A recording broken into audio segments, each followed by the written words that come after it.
di depan ya. Paradigma baru yaitu pembelajaran dengan paradigma baru menempatkan pembelajaran yang dirancang berdasarkan prinsip pembelajaran berdiferensiasi sehingga peserta didik mampu untuk melaksanakan pembelajaran itu. Di mana disiplin positif adalah pembelajaran hal yang baik mencakup sikap atau perilaku maupun tutur kata dan warga di sekolah, terutama bagi murid dapat berlangsung menjadi pribadi yang kritis.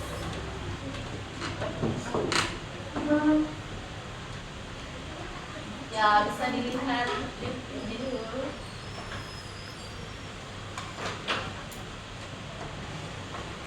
Kebutuhan dasar manusia merupakan sesuatu yang kita lakukan untuk mendapatkan apa yang kita inginkan. Selanjutnya, semua usaha terbaik yang kita lakukan agar kebutuhan dasar kita itu terpenuhi dengan baik. Lanjut, kebutuhan dasar manusia ada di sana bertahan hidup, kebebasan, kesenangan, dan juga kasih sayang dan rasa diterima. Kebutuhan dasar kebebasan yaitu mandiri, dan kebutuhan dasar manusia yang pertama hukuman tidak mengancam atau tiba-tiba. Dan murid tidak tahu apa yang akan terjadi, bersifat satu arah, dan juga merupakan hukuman fisik atau psikis. Itu tidak boleh dilakukan ya di sekolah. Ya, posisi kontrol guru di sini penghukum dan pembuat merasa bersalah, pemantau, manajer, dan teman. Inilah 5 posisi kontrol guru. Dan bisa dilihat di slide ya. Ini adalah contoh kasus yang ada di sekolah.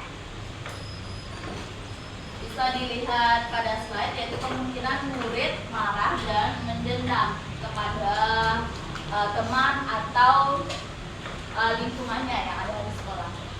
Hasilnya murid akan merasa bersalah telah mengecewakan ibu atau gurunya. Di sini permasalahannya adalah terjadi di rumah tetapi dikipas ke sekolah. Murid akan merasa senang hasil yang kedua dan akrab dengan guru. Ini termasuk dengan disiplin positif, hanya saja di sisi negatif murid menjadi tergantung kepada gurunya.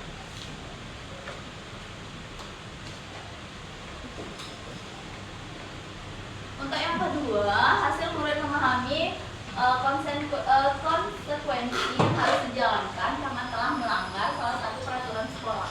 Jadi jika murid itu melanggar peraturan sekolah itu tidak dihukum, tapi diberi disiplin positif dan pengarahan yang baik kepada anak. Di sini saya bisa menanyakan kepada teman saya, Pak, untuk mengejar tugas yang tertinggal. Jadi murid itu menjelaskan tugas apa yang dia sudah tertinggal di materi-materi sebelumnya karena dia tidak sekolah pada saat itu dengan alasan sakit. Dan fokus pada murid bukan untuk membahagiakan guru atau orang tua. Murid sudah mengetahui adanya suatu masalah dan sesuatu perlu terjadi, mengambil posisi pemantau di sini ya. Guru di sini sebagai posisi untuk memantau.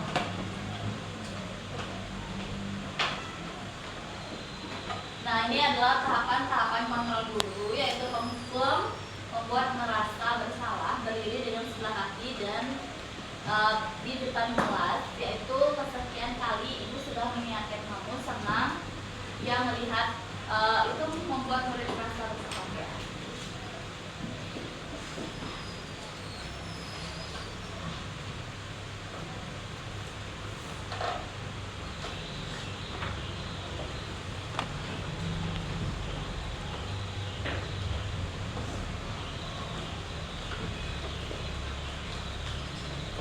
Ini adalah 5 posisi kontrol guru.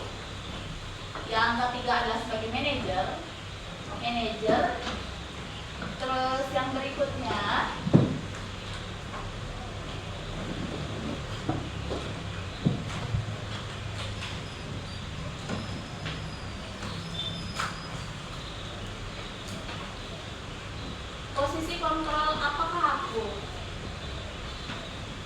sini permasalahannya adalah saya kecewa dengan kamu, membuat merasa bersalah. Ya, di sini untuk posisi kontrol gurunya.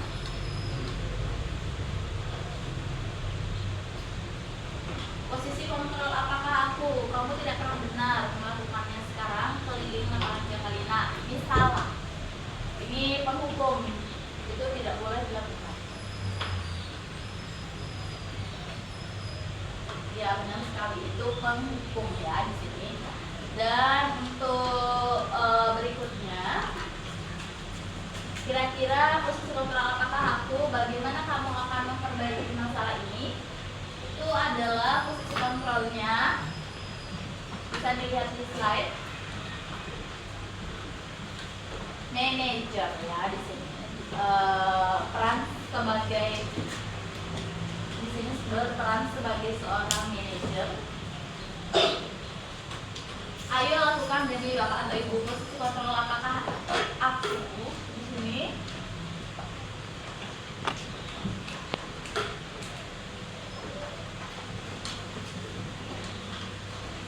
Ini sebagai teman.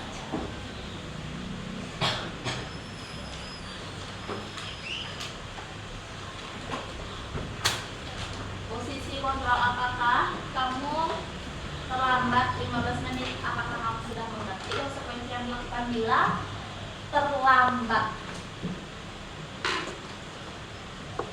Kita bisa lihat sini pemantau posisi kontrolnya. Dan berikutnya,